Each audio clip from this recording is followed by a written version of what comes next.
pause on while we investigate Sorry. Oh, I've just been told it's going live. Sorry. Would you mind starting for the benefit of those who are trying to listen? Yeah, starting again. Yeah, no Thank problem. you. Sorry. Right, well, so good afternoon again, and welcome to the third of the further hearing sessions being held in respect to the examination of the Bayborough and Mid Suffolk Joint Local Plan. For those of you who don't know me, my name is Alison Partington, and along with my colleague Malcolm Rivet, I've been appointed by the Secretary of State to examine the soundness and legal compliance of the plan. Before we start this afternoon's session, there are a number of housekeeping points that I need to run through. Firstly, to avoid disruptions to the proceedings, can I ask everyone to ensure that their mobile phones and laptops are turned to silent whilst the hearings are in session. I'm sure that most of you are now familiar with events run on Microsoft Teams, but there's just a few reminders that I need to run through. You should be aware that the proceedings are being live streamed via YouTube for the general public to observe them in both real time and in the future. Anyone who makes their own recording of the hearing session or any part of them should ensure that they comply with the law in terms of any distribution they make of that recording. When you're not speaking, please make sure your microphone is on mute. And whilst the discussion is ongoing, you may wish to have either your camera on or off when not speaking, although it is helpful for me if the main counsel witnesses at least keep their cameras on.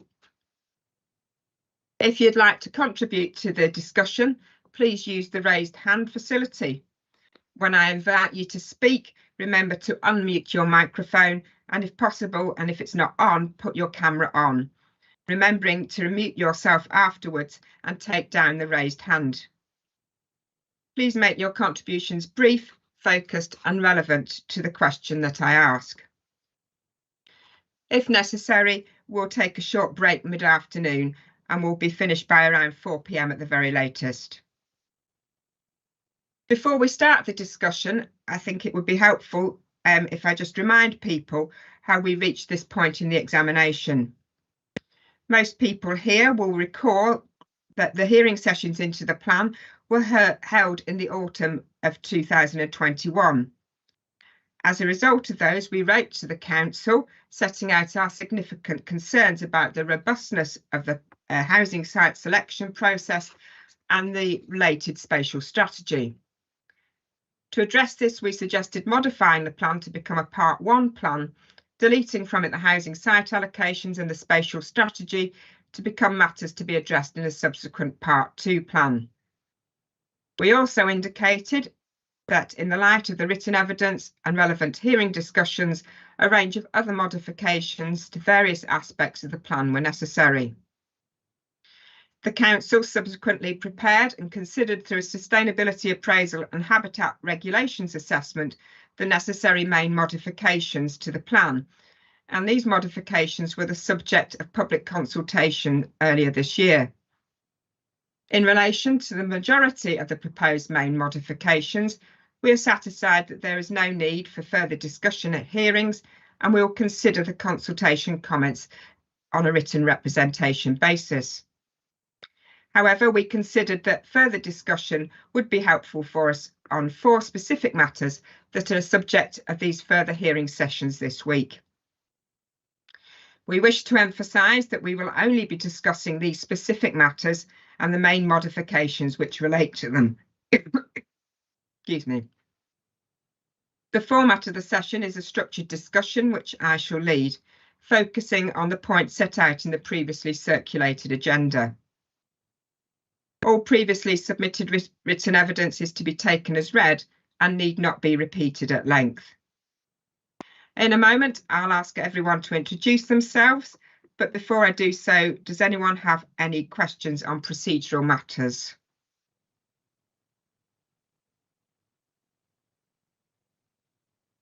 No? Well, can I then ask the Council to introduce the people they've got here this afternoon for me? Thank you, Madam. My name is Michael Bedford, King's Counsel, providing legal support to the Council, but I think primarily this afternoon you'll be hearing from Ms Claire Dawson, who is a planning policy officer with the council, and also from Mr. Hobbs, the director of, the planning policy manager, strategic planning policy manager. Thank you. Thank you very much. And now just taking the other people in order of the list I've been provided with. If you can introduce yourself and who you're representing. Ms. Payne. Good afternoon, ma'am. Oh, sorry, there we go. Good afternoon, ma'am. Sophie Payne from Turley, and I'm representing Pigeon Investment Management. Thank you. Thank you very much. Mr. Johnston. Good afternoon, Ms. Partington. My name is Colin Johnson. I'm representing Shimpling Parish Council. Thank you very much. Mr. Miller.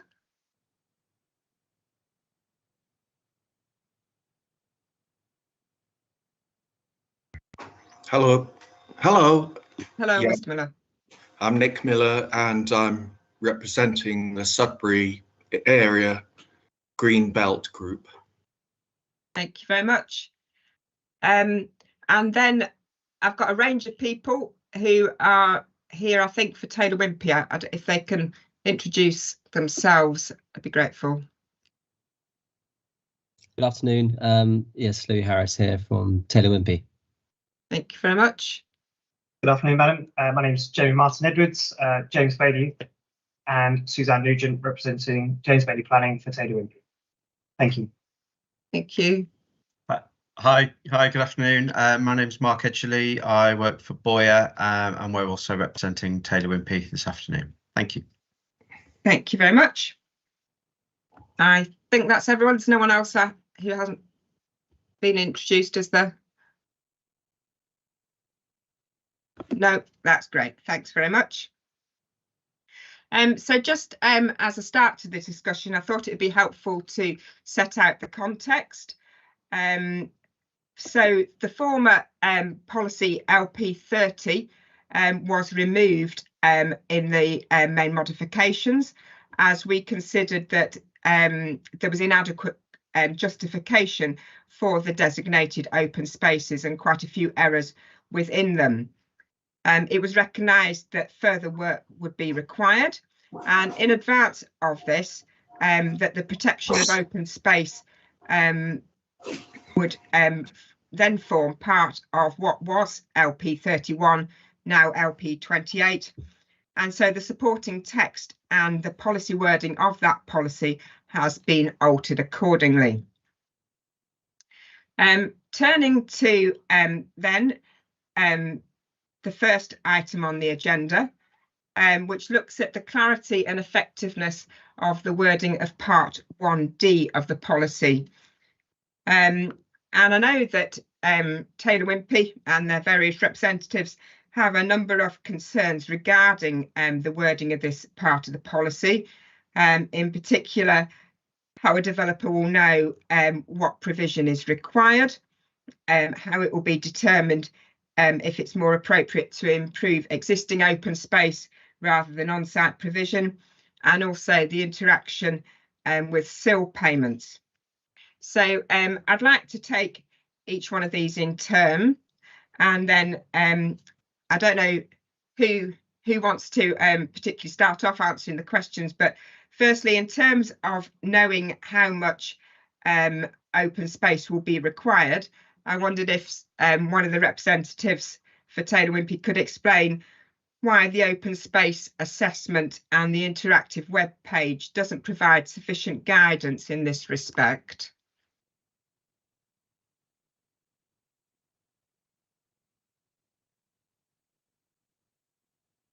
Hi, good afternoon. I think I can start off with that. I think it's our query is obviously aware of the evidence base, with Taylor Wimpey and their land interests across the plan area. We're all kind of aware of the evidence base. It was just making sure that there's that sort of clarity provided within the plan, so everyone knows sort of what the starting point is. It's interesting to see in the council officer responses produced recently that there's reference to the evidence base, the open space assessment, and also the interactive web page. But I suppose we're just sort of suggesting that there needs to be further detail within the plan.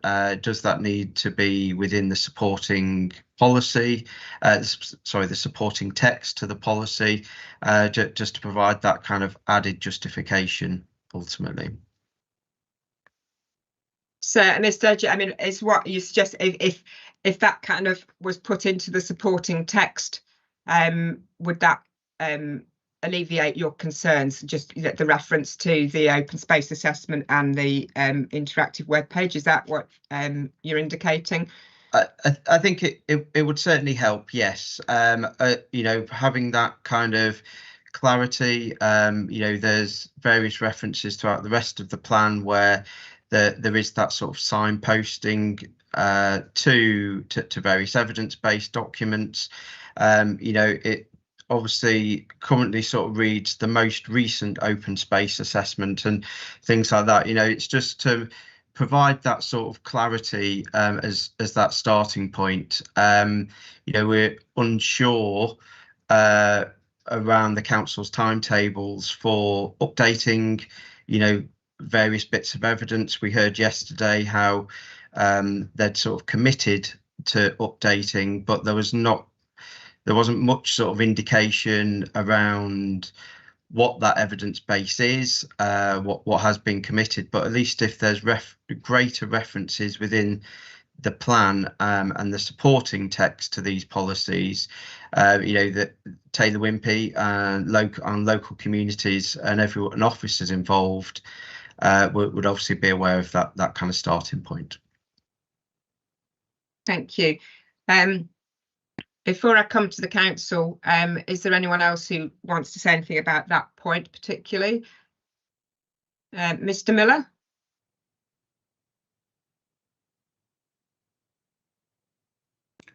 Hello. Yes. Hello. As a member of the public, I'm aware I may be cutting somewhat across the agenda here, but this might be a welcome opportunity for me to slip in a small point, since I think Mark Edgley is representing Taylor Wimpey. Taylor Wimpey, yes? Yeah, that's right, yeah. Oh, thank you. In a parochial example, Taylor Wimpey are developing what may be the largest site in the two councils, which is Chiltern Woods at Sudbury. And for the many years that this site was planned by the district council and so on, the master plan showed an area referred to labelled community woodland. When Taylor Wimpey bought the site from the county council, it didn't buy the area of the community woodland.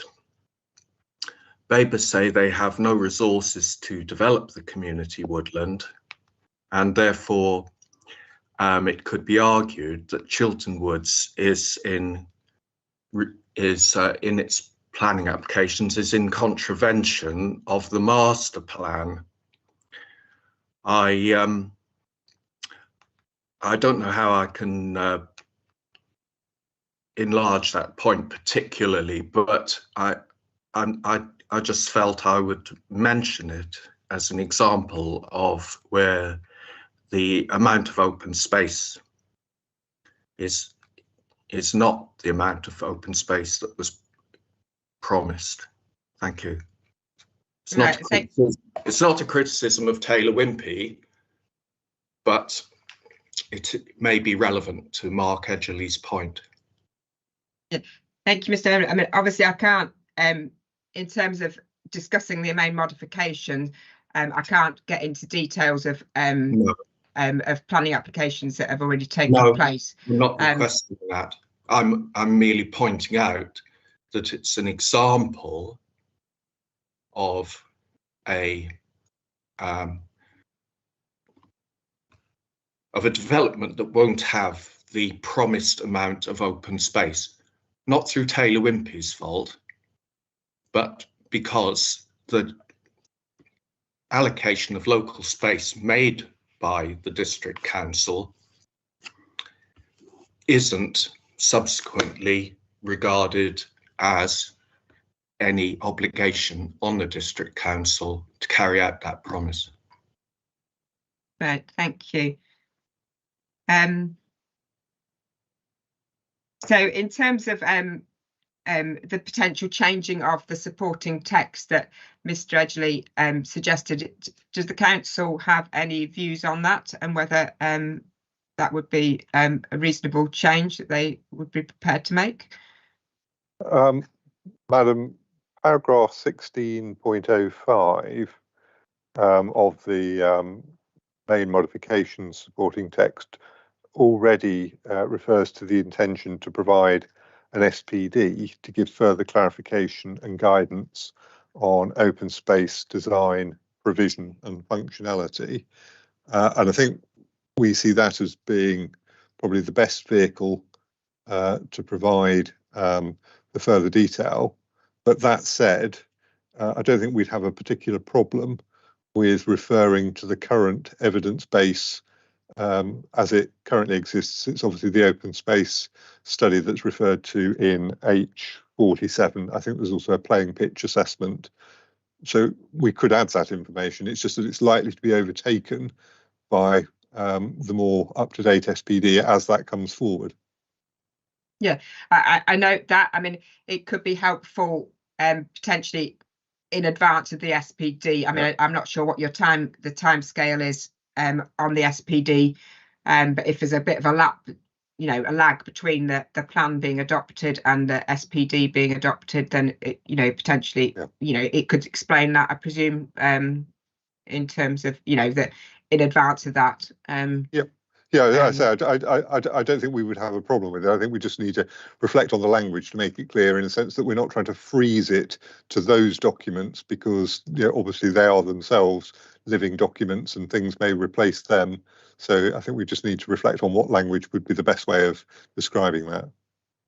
Yes. Mr. Martin Edwards, I think, is it? Thank you. Can I just ask, in regards to the SPD, if it's stated on the LDS, and if so, what the open space element will come under which title? We can see that there's a list of SPDs that is suggested that are going to take place following part 1 of the plan, but can't see which one the open space would fall within. Mr. Hobbs, do you want to come back on that point? Yeah, just to clarify that would be incorporated within the Wellbeing and Health SPD, which is detailed in the LDS. Thank you. Thank you. Mr. Miller, do you want to come back in?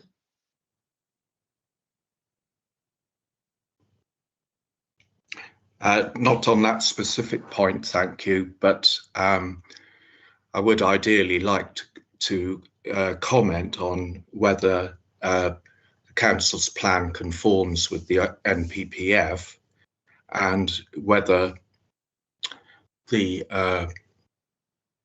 I'll just stop at that point, thank you. Right, well, we'll come on to that point later, and unless it's specifically is it to do with in terms of part 1D? Not specifically, thank you. Right. Well, we'll stick to discussing that one at the moment. So is there anything else anyone wants to say in terms of that first bullet point, in terms of how much provision is required? If not, we'll move on then to the second point about when the determination of on-site and off-site provision, and when each will be required. Again, I mean, this is something that Taylor Wimpey raised. And I just wondered whether they would like to respond to it. In fact, the supporting text in paragraph 1605 and 1608 and the open space assessment does again provide more advice on this.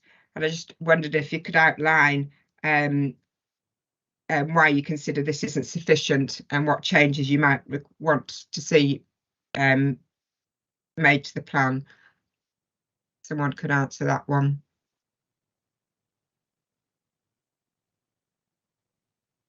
Yeah, thank you. Again, I think it's a sort of a similar point along the same kind of lines. Just at the moment, we appreciate the council. We're trying to generate a plan, and that has a level of flexibility and can be workable and achievable and meet all them kind of plan making objectives. Within that, though, there certainly needs to be distinction between providing flexibility and also kind of providing clarity. I think our view, certainly when we looked at the mods and provided our responses, was that there was some sort of uncertainty, and we see again in the sort of the officer response, developments in excess of 1 hectare will be required to provide on-site space, and I think that's all good and understandable, and certainly part of what Taylor Wimpey would want to do. But under what circumstances would they seek that kind of off-site? There's obviously then difficulties in delivery, securing them, securing that kind of provision alongside the development and delivering things in a sort of timely manner. So I suppose our kind of point is more around trying to provide that sort of clarity and that certainty, not wanting to get into specifics, but as Mr. Miller kind of highlighted earlier, that there is examples where proposals have come forward and perhaps been changed, and we would suggest that the plan obviously needs to provide that kind of that clarity around it. Appreciate the need for flexibility, but if there is an option for on-site and off-site, the criteria under them needs to be sort of fully understood, and I think in our view at the moment it's a bit, there's a question mark over it. So is there anything in particular that you, or how do you consider the plan should be changed to address that? I mean, what do you think could be done? I think again, probably looking at some of the supporting text to as the mods have provided, some sort of definition around what open space is, and how that's kind of accounted for. Is there some sort of additional wording that could go in just in their supporting text, just to provide that kind of clarity under the circumstances when it may be on site or when it may be off site? Appreciate the comment earlier around the SPD and being directed to paragraph 16.05, and that's going to provide sort of further clarification. But where we stand today, that clarification, it's all good and well the council saying it'll come in an SPD, but I think where the plan is today, that's obviously well ahead of any SPD. So I think it would be looking for some additional clarity within that supporting text. Thank you. Have the council got any particular views on that? Madam, I think in the first place, I think we would say that it's sufficiently clear in paragraph 16.8, the, as it were, starting point, as it were, the preferred position is on-site provision, but it's recognised there may be appropriate cases where on-site provision is preferable. So far as what is open space is concerned, there's a pretty comprehensive list of types of open space in paragraph 16.04. And in a sense, with respect to Mr. Edgley's point, anything that we added to 16.08, as it were, to put more flesh on circumstances where on-site would yield to off-site, could only ever be examples of cases, because one could, for example, consider that there may be a brownfield site where it was not really suitable to provide the open space on site, and one would be looking for off-site provision of some or all of the open space, but that would be an example. There might be other examples where, for example, you've got a number of relatively recent small developments in a particular settlement which have provided some on-site open space within those developments. And then let's say another development comes along and it actually might better suit the community and the open space needs of the area to carry out some improvements to one of those existing open spaces, rather than, as it were, duplicate, as it were, a similar small facility on the next development, so that you just have, as it were, a repetition of a number of small things, whereas it might actually be a better open space solution to have improvements to one particular facility. But again, as I stress, that those are just examples, and one could almost have not quite a myriad of examples, but it will be horses for courses.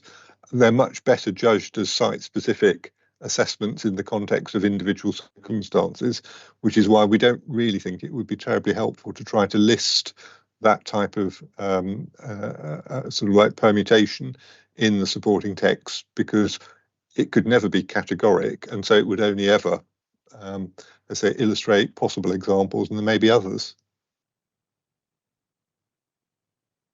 Thank you. Mr. Miller, you want to come in on this point? Yes, thank you. I'm not sure that the point I wish to raise quite fits the point that Mark Edgley is raising, so I'll defer to him for the time being if he has any more to say. I don't think he does it. Well, in that, thank you. In that case, I think I've said everything. Thank you. In that case, at the risk of shooting off at a tangent, I think to some extent this issue may refer to cases where agreement is given for development on a designated open space. Probably doesn't come up very often. I would like to make the point that compensatory provision should be made whether the green space is a designated one or not. Unfortunately, Baber's policy only is LP30 says designated open spaces. Unfortunately, in Baber, I don't know about other areas, unfortunately in Baber, open spaces are only designated if they are on district council or parish council owned land. So that there are many very important green spaces and open spaces that are on private land or county council land, which this policy would completely bypass. So that if there was development of a privately owned but well used and long used open space, there would be no requirement to compensate off-site for that land being built up for the area of the building that was done. The NPPF doesn't seem to distinguish between designated open space and non-designated open space. So I don't know why BABER does, or equally why BABER doesn't set out to do what the NPPF says in paragraph 96, which is to identify a network of high quality open spaces, particularly in town areas, and treat those in the same way as designated open spaces. I could go on about that topic, but I think I'll leave it just at that for the moment. Right, thank you. I mean, that doesn't, I mean, obviously we're discussing 1D at the moment, and that doesn't particularly come into that, you know, we were talking about off-site and on-site provision as required in kind of 1D, but I hear what you said, and I've made a note of it, and we'll consider it. Can I ask Madam, could I just say that I think that what Mr. Miller was addressing was the deleted policy LP30, i.e. the one that's deleted by the main modifications. Yeah. And I didn't realise it was deleted. No, thank you, because as a member of the public, I certainly didn't know that, and I was confused why people were talking about 1D when I'm looking at 1D in LP30, which is a completely different. Yes, unfortunately, obviously, Mr. Miller hasn't been able to keep up with the documentation, but in terms of LP28, the public.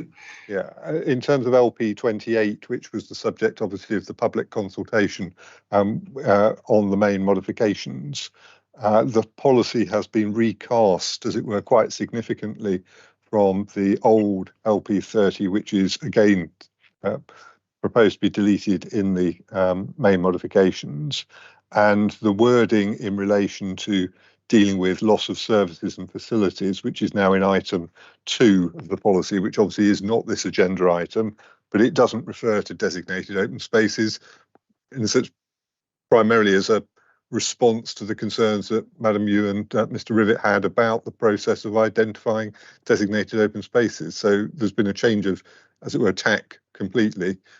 So obviously, if we're following the agenda, it did seem to me that Mr. Miller's points don't really relate to the current main modifications and the process we're now in. Yes. Okay. Yeah. I don't want to have a moan, but obviously I'm bound to ask how a member of the public could possibly know all those points that have just been made. It may be that some would, and it may be that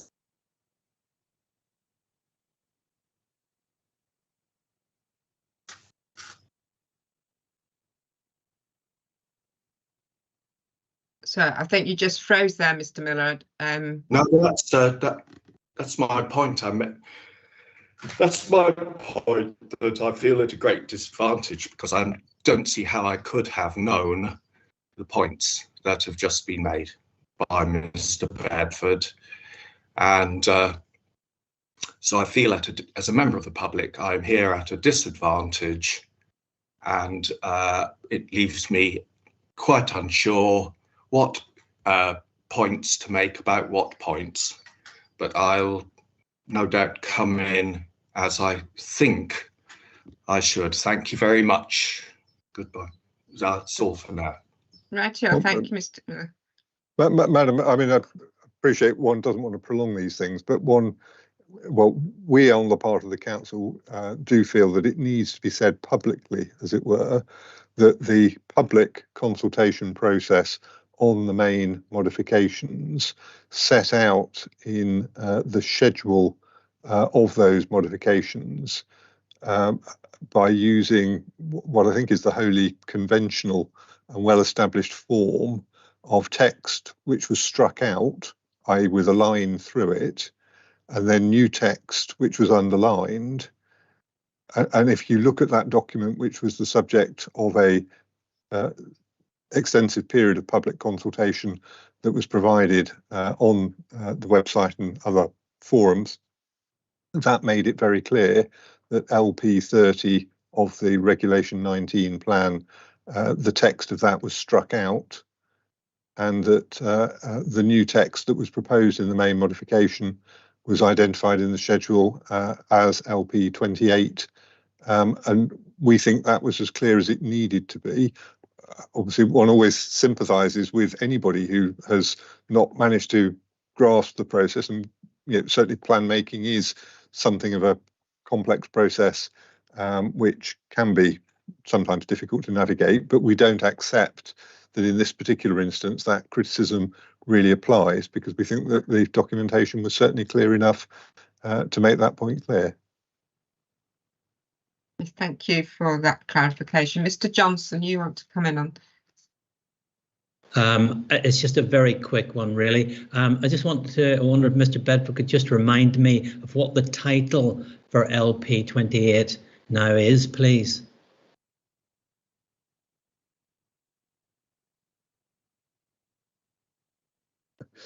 Sorry, I was on mute. Yes, it's now Services and Facilities Within the Community. Okay, can I say something further, please? Yeah, is it in relation to kind of 1D, which is what we're on the agenda discussing at the moment, or trying to? It's in relation to open space. I mean, I do have some sympathy with Mr. Miller on this. Although I have followed the modifications through, and I do take Mr. Bedford's point that you read it through thoroughly, yeah, you will get to the end of it. But this process has been going on since 2017, and for everybody to be kind of on the ball day after day as changes happen, and and the inspection is paused, as it was in 2021, and then taken up again. It's a pretty big ask for members of the public. It's fine for Taylor Wimpey. It's fine for all these large organisations. They got people who can help them and so on. We're sitting here basically on our own. We're the representatives of our organisations. We haven't got all the support, and yet here we are 7 years later, tracking through all these modifications and so on with no support. So I think you and Baber have to try and get your heads around this as well. That as members of the public, we just haven't got those kind of facilities to help us. That's all I want to say. Yeah, no, I appreciate that. Yeah, but it is harder for a member of the public. Yeah, and has been a lengthy process. And Mr. Miller, you've still got your hand up. Do you want to come back again, or so I would like to try and get back onto the agenda. You're still on mute, Mr. Miller.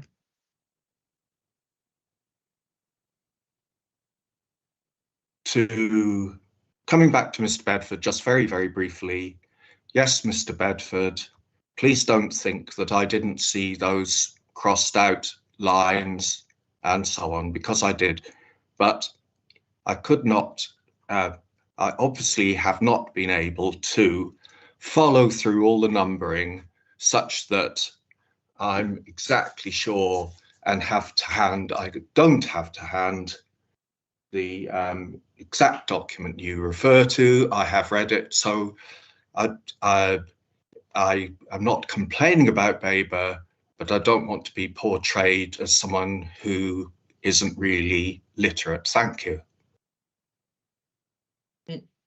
Well, certainly that wasn't in any way what I was intending to say. So if anybody thought that certainly wasn't my suggestion, and I was merely identifying where we set documents out.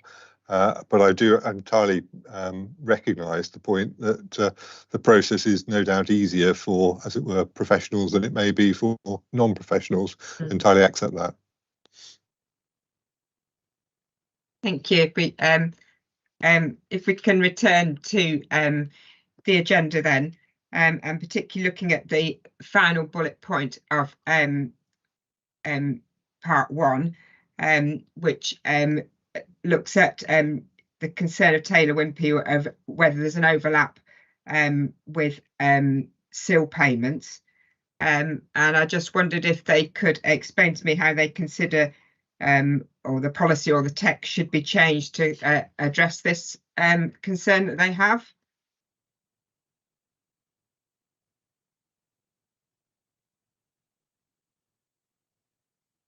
Hi, thank you.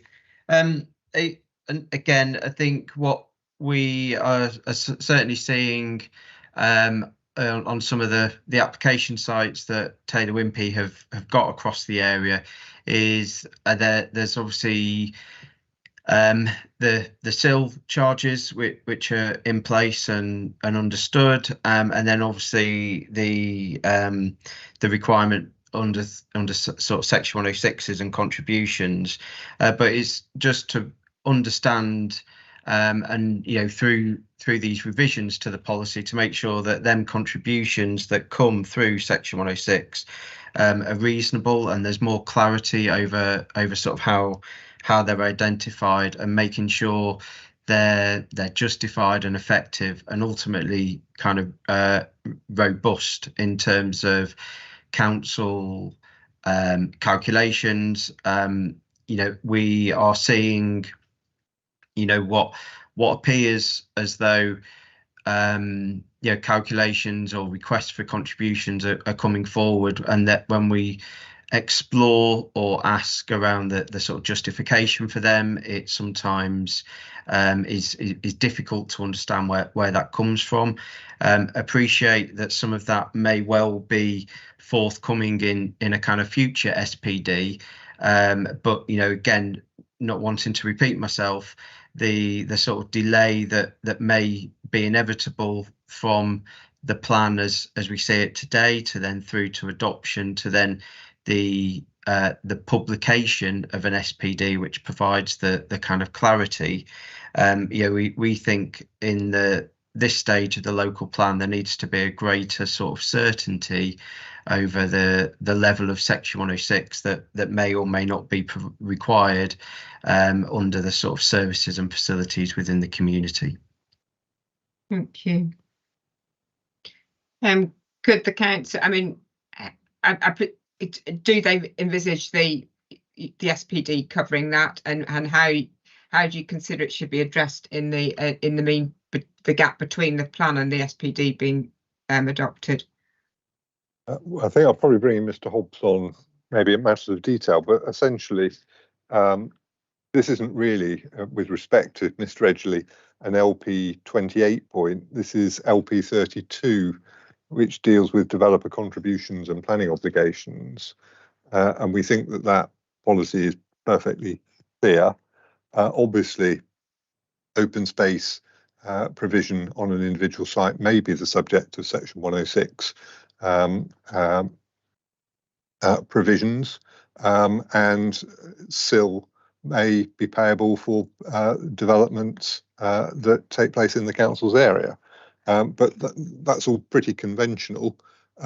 Beyond getting into what will be the bespoke circumstances of individual sites, which would necessarily be bespoke to the circumstances of those sites, we don't really think that the policy text can say anything more than it already does, and we think it's clear enough. I don't know if Mr. Hobbs wants to add anything further on that. No, thank you, Mr. Bedford. And I'll just point to the response to written response we've already done, where we've tried to explain the response to this question. And as Mr. Bedford points out, we've got policy LP 32. Yeah. And Mr. Edgley? Thank you. Yeah, certainly we're aware, as the policies can't by themselves address everything, and as we've heard, all sides of the table probably say, the plan needs to kind of be read as a whole. I think there probably then in that instance there probably needs to be that kind of, you know, signposting across the policies, and also perhaps a bit more clarity over some of the management of the kind of you know, sort of open spaces. You know, part of that sort of section 106 inevitably has some of them kind of management costs associated with it, and I think, you know, there could be more done in and around the previous policy to just provide that kind of clarity, but yeah, fully appreciate the direction there towards LP 32 as revised as well. Thank you. Thanks. If there isn't anything else on that first section, we'll move on to the second one then, which looks at the clarity and sufficiency of the proposed explanatory text in paragraph 1604 to 1608, and whether other types of open space should be included in paragraph 1604. And I think, Mr. Johnson, I think you raised in particular about AVRAs. I wondered if you could explain for everyone's benefit what those are and why you consider that they should be included in paragraph 1604 for me. Okay, thank you. AVRAs, areas of visual and recreational amenity. If I can just take the context of our own village, because that's the easiest way of explaining it. These are two areas of essentially amenity green space, and they do fit with that definition which was in Baber's open space assessment of 2019. And we have two large areas of this. They're grass verges, and they fit within the criteria exactly for that definition of amenity green space. Now, this should never have come to you, this item. This should have been dealt with by Baber. We tried to engage with them over a period of 2 years. We wrote to them, we badgered them. They wouldn't come back at us, and basically what they said was, if you want to investigate this, you just have to go to the inspector with as one of the recommendations that you want. So that's what we've done. Now, these AVRAs, I would like them incorporated in on page 44 of the modifications document. You will see that open space includes, and it's got a list of things, and I think what would be helpful there is it should include all AVRAs, just as one of the bullet points down there. One of the things I think that really irritates me about these kind of processes that we go through is that organizations just tend to throw out everything and they start anew, and they forget that there is continuity. There's not just change, there's continuity. And you try to continue and take from the best of what you have in the past and bring it into the present. You don't just start again, throw everything out and start again. And it's almost like, you know, it's almost like in other things, Baber have got a group of people who are all in place, and then suddenly in 2015 they've all left, and a whole lot of new people come in, and they said, "Oh right, well we're going to start anew because we're all clever and we understand mobile phones and things, and so we're going to do it like this." Now, I would like to be a recognition of those two key concepts. Continuity and change. You look at what you've got in the past, you pull the best of it and you pull it into your modern plan. You don't just throw it all out and start again. Now what I would like to ask, you've got the Baber representatives there today, what I would like to say to them are two AVRAs line up absolutely specifically with the definition of amenity green space. I want to ask them today, can they include those within the amenity green space in our village? And then secondly, can they include AVRAs within that paragraph I quoted where you've got the bullet points? Can they do that? Two very simple questions, yes or no. Can I just ask a couple of points back to you first though? The AVRAs, where are they? Where are they? Where have they been defined? Are they in one of the older plans that this is replacing? It's in. They are covered with the current plan, and they were in the previous plan as well.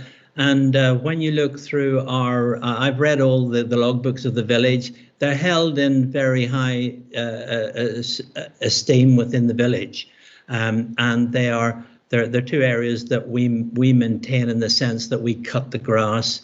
The WLI have put up, planted some trees and had some daffodils planted and so on, and they provide a very important visual aspect of the village, but also they provide an important amenity for people to walk across and join up with the footpaths. And one of the things that struck us that was during the pandemic, whenever mental health was high on the agenda, people were walking out more and they were using these areas of green space to link between the footpaths. And we actually used some parish council money to upgrade one of our footpaths because we could see what was happening. Now, all we're doing, Baber in their open space assessment, they make great play with the fact that amenity green space is really important and open space is wonderful and we must have more of it. And yet they've blocked us every time we have tried to speak to them about about having our AVRAs nominated as or designated as amenity green space under the new plan. And we're absolutely frustrated by it because there's absolutely no reason for it. It's a very low level thing, very simple. But my second point, just about AVRAs in general, because they fit the amenity green space criterion, or sorry, definition. It would be a good idea to have them in that bullet pointed list. You know, they just transfer from one plan to the next. No, you said they were in the previous plan. Sorry, because obviously we've got plans in that were Baber, plans that were Mid Suffolk. I'm not sure where your parish exactly where your parish can. Which can you tell me which are they part of the is it Baber core strategy or like? We're Baber, and the AVRAs exist within the current plan. Right. Right. They also existed within the previous plan, the one that existed, I think, up until 2004. Right. So they've been a long-standing. They've been long-standing. There's nothing contentious about them. I mean, you know, it's not. They simply fit that amenity green space definition absolutely. Yeah. Mr. Hobbs, you want to come in? Thank you, ma'am. Yeah, I've got a series of points. I mean, we did engage in communication over those periods, and we did talk about this at the previous examination hearings. But I just wanted to point out that the two districts have a vast amount of verges across the districts, which, you know, given the rural nature of the areas, the average, just for clarity, we're in the 2006 Baber local plan. Also, as Mr. Johnson's alluded to, they're visual amenity as well, and they were designated also including areas of land that were in private ownership, so weren't appropriate in accordance with the guidance as it changes. And this is the point about continuity. As you're aware, you know, we have to respond to changing policy frameworks over the decades and make sure that our plans are brought up to date in accordance with the most recent guidance and policy that exists. So as part of the sorry, I'm getting a bit of echo in my headphone.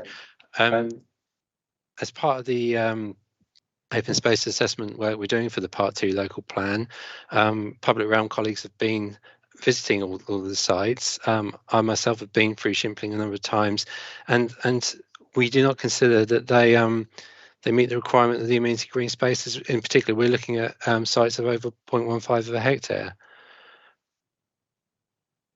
Right, can I come back on that? These are over these are over that area, as far as I know. you know, these are long-standing. I mean, if he now wants to engage with us, that's brilliant. If he wants to come in and measure them, yeah, we'll measure them. But the point is that they meet the criteria. We think it meets the criteria, and you know, we should never have got to this stage here, because this should have been dealt with at a very, very local level. But just let me, Ms. Barton, let me just read something to you, because I attended the last online session, or I witnessed it, and that was with Mr. Partington and Baber Council on the 16th of December 2021. And here's what Mr. Barker said. I have sensed this, addressing Mr. Rivet. I have sensed your growing frustration that we have come across as defensive. We have been perceived as uncommunicative, overly formal, distant. We need to be different. We need to be more open and optimistic. We need to be more positive, collaborative and communicative. We need to engage and be engaging. We need to speak to people and to listen. We need not just to listen to the words people are saying, but to hear what they are saying. Now, that applies, you know, Mr. Barker may well have been speaking to me on behalf of Shimpling Parish Council. It's exactly the same thing. And when Mr. Barker made spoke those words, and I think it was very brave of him to do so, and it certainly showed leadership on his part, because at that point the penny dropped, and it was very clear that the inspector had a particular view, and that view had to be followed. But when he said that, I felt, my God, he's speaking to me he's speaking to me as well. And, you know, again, I'm getting a defensive reaction from Mr. Hobbs. You know, I want this resolved. I don't want, I don't want, shadow boxing for the next 10 years. Yeah, well, I've heard your point. Obviously, I can't.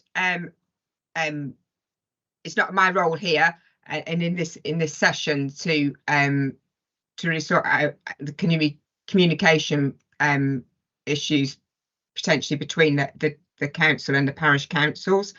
But I've heard your point regarding the AVRAs, and obviously what the council have said as well. So I can give that some thought as I come to my conclusions. But I don't think there's potentially much more that needs to be said, unless there's anyone else want to say anything on that point.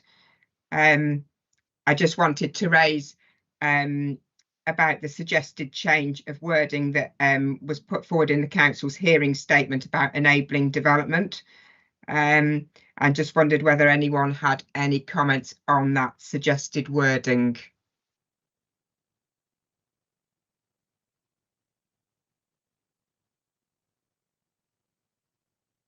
No, that's fine, thank you. So, I mean, that was all the questions I wanted to ask. Is there anyone else that wants to say anything before I close this session?